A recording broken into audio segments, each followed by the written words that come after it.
শহরের ছোট পুলিশ স্টেশনে কাজ করতেন একজন সাহসী নারী পুলিশ অফিসার যার নাম সন্তোষী।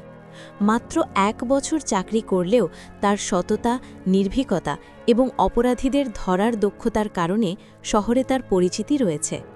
কেউ যদি অন্যায় করে, সন্তোষী তার পিছনে ছুটে যান এবং প্রমাণসহ থানায় আনা তার জীবনের অঙ্গ।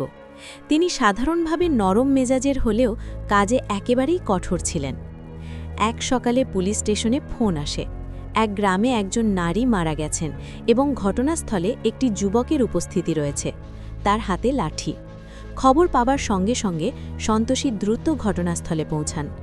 গ্রামে পৌঁছে তিনি দেখেন মায়ের দেহ মাটিতে পড়ে আছে, আর পাশে দাঁড়িয়ে আছে প্রায় ২১ বছর বয়সী এক ছেলে, তার হাতে লাঠি। সন্তোষী ছেলেটির দিকে এগিয়ে এসে বলেন, লাঠিটা ফেলো, তুমি আমাদের সঙ্গে থানায় চলো।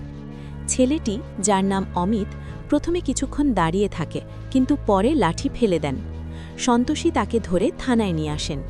থানায় পৌঁছানোর পর অমিতকে কয়েক ঘন্টা ধরে পর্যবেক্ষণ করা হয়। সে শান্ত, কোনো ভয় বা অনুশোচনার ছাপ নেই।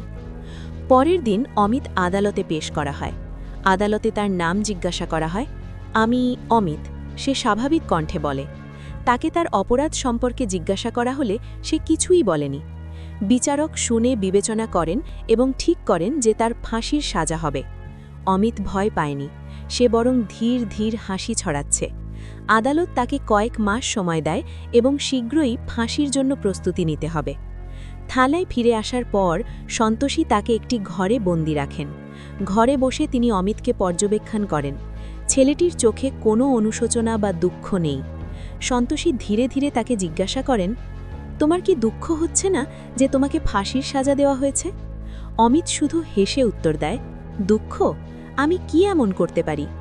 সন্তোষী প্রথমে অবাক হন, কিন্তু বুঝতে পারেন এটি ভীতিকর নয়, বরং যুবকের ভেতর গভীর আত্মবিশ্বাস রয়েছে। একদিন থানায় একজন মহিলা আসে এবং বলেন যে তার বাড়ি থেকে চুরি হয়েছে। সন্তোষী তার পুলিশ বন্ধুদের দিয়ে তদন্ত করান।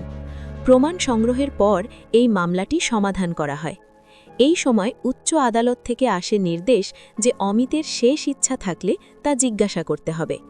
সন্তোষী ছেলেটির কাছে চা নিয়ে আসেন।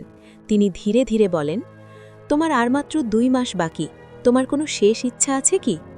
অমিত আত্মবিশ্বাসের সঙ্গে উত্তর দেয়, আমার শেষ ইচ্ছা হল প্রতি রাত একজন সাহসী ও নৈতিক মানুষকে চিনতে পারা।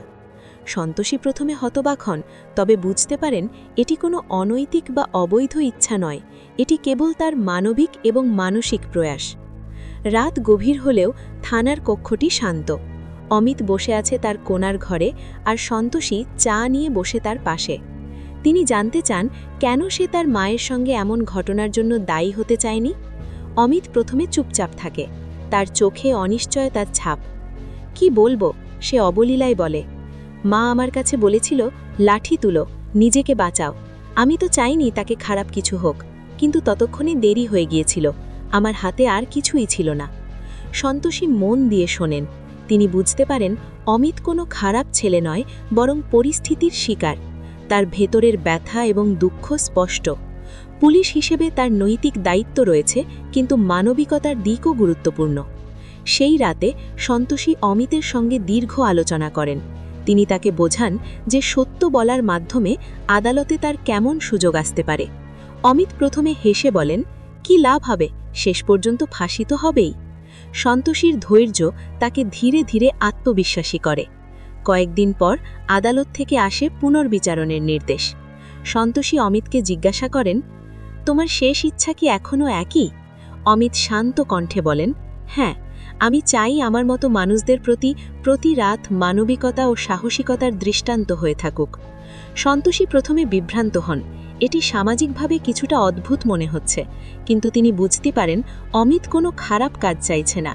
তিনি ভাবতে শুরু করেন, যদি কেউ সত্যি মানবিক এবং নৈতিক দিক থেকে বুঝতে চায়, তাহলে তার সহায়তা করা যায়। এদিকে থানার অন্যান্য পুলিশ কর্মকর্তারা সন্দেহ প্রকাশ করেন, কেন তুমি তাকে এত সময় দিচ্ছ? ফাঁসির সাজা তো হতেই হবে। সন্তোষী ধৈর্য ধরে উত্তর দেন, মানুষকে বোঝা, তার ভেতরের গল্প শোনা এবং সঠিকভাবে বিচার করা, এই আমাদের কাজ। অমিত আদালতে সব সত্যি খুলতে সাহস পান। তিনি বলেন, আমি আমার মাকে রক্ষা করতে চেয়েছিলাম, কিন্তু সব সময় দেরি হয়েছে, আমার হাতে আর কিছুই ছিল না। সন্তোষী দ্রুত তদন্ত শুরু করেন। তিনি দেখেন যে আসল অপরাধী আলাদা। কয়েক মাসের মধ্যেই সেই আসল অপরাধী ধরা পড়ে। আদালত পুনর্বিচার করে এবং অমিতের ফাঁসির সাজা বাতিল হয়। অমিতের চোখে আনন্দের ছাপ দেখা যায়। সে ধীরে ধীরে বোঝে যে সত্য বলার জন্য সাহসিকতা থাকা কতটা গুরুত্বপূর্ণ। সন্তোষীও তখন বুঝতে পারেন একজন পুলিশ অফিসারের নৈতিকতা এবং মানবিকতা কেবল শাস্তি নয়, বরং জীবনের সত্যি বিচারও নিশ্চিত করতে পারে। বন্ধুরা, এই গল্পটি থেকে কি শিখলে কমেন্টে জানাও।